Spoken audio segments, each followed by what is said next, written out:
El profe de Martín con nosotros para charlar como cada día martes. ¿Cómo andás, Gustavo? ¿Bien? Como siempre, la respuesta. Ujú, como siempre. Bien en lo personal, tirando para adelante, tratando de ponerle buena voluntad a la vida, al día a día, Ujú. trabajando mucho, con muchísima tarea, con muchísimo trabajo, con muchísima demanda de trabajo, pero obviamente que el contexto económico, político y social, no solamente de Argentina, sino que del mundo, está enrarecido y como que no permite a uno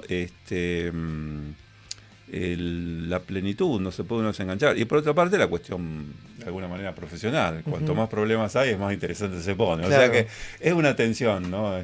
Muy interesante. Ujú. Así que yo estoy bien en lo personal, de salud muy bien, que es lo importante.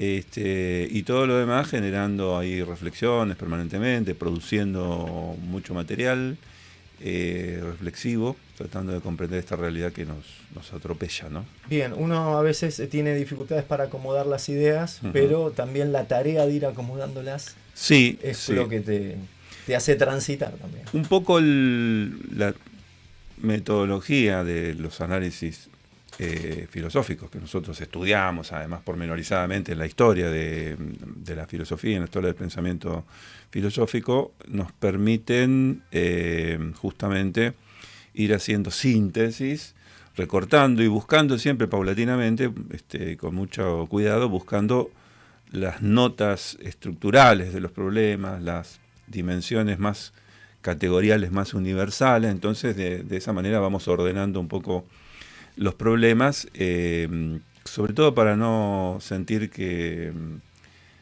la novedad, digamos, Ujú. ¿no? Sí, que la vida es una catarata de problemas, que no Exactamente, no podemos... quedar Sí, sí. ligado a la coyuntura permanentemente y que se produzca ese desconcierto que Ujú. produce a veces el shock del problema, ¿no?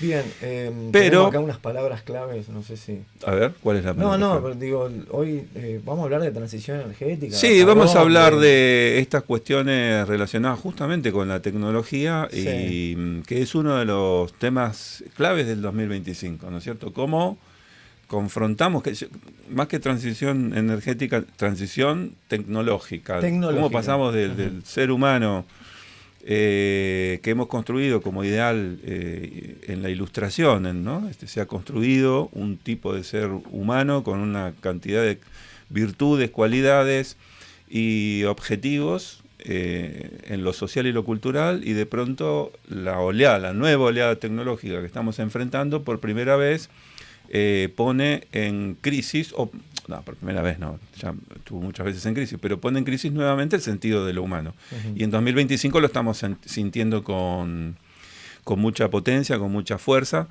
Como decíamos ayer en una clase con alumnos, los filósofos estamos siempre planteando los problemas 50 años antes, con lo cual cuando los problemas llegan, ya está olvidado, ¿no? Sí. La presentación del problema ya está olvidado. Así que, y un poco también en esta columna venimos recogiendo esa tradición de pensamiento que se ha anticipado y que se sigue anticipando a la resolución.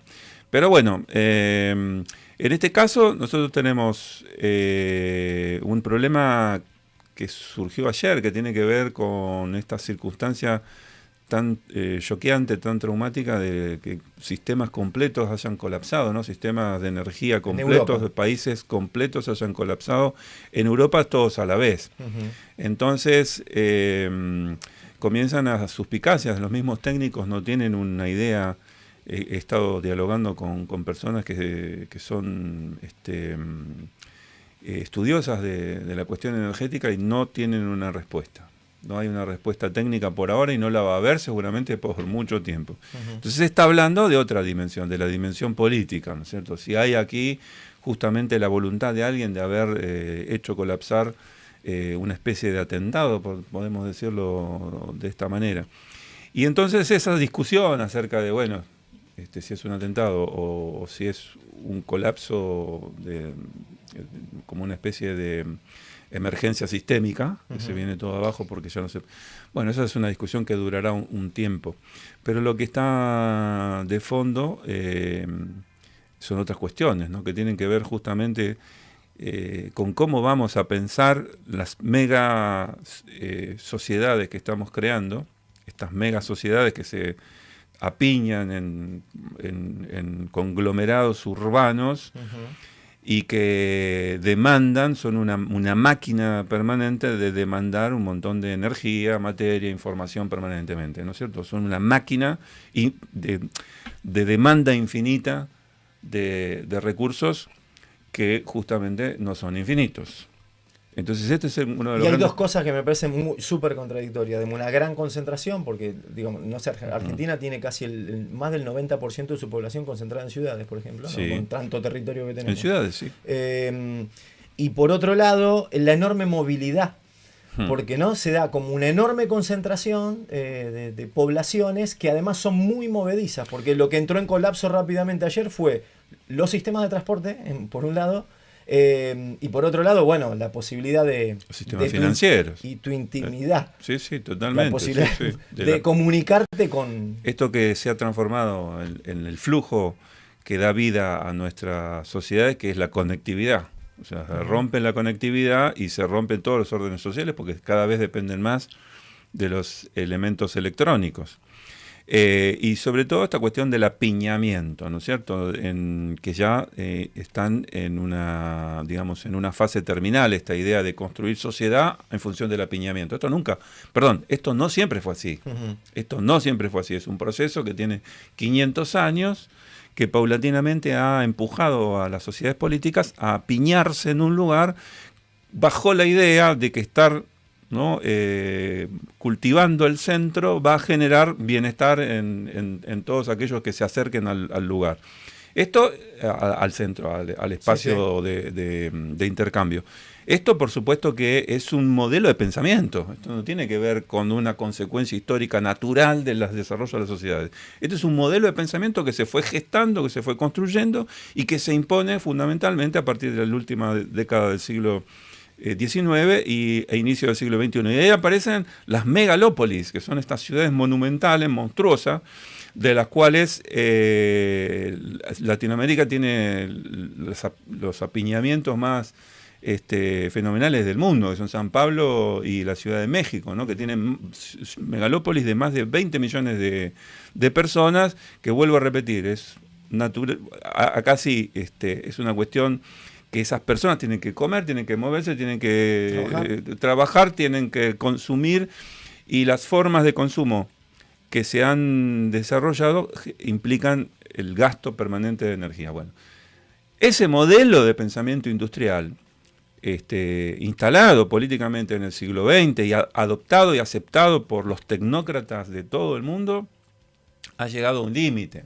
Entonces necesitamos nuevos conceptos. En las últimas décadas del siglo XX aparece la idea de la sustentabilidad, que implica justamente un diálogo virtuoso en el que tres elementos, tres dimensiones encuentren algo así como un equilibrio, que es el elemento social, el elemento económico y el elemento ambiental.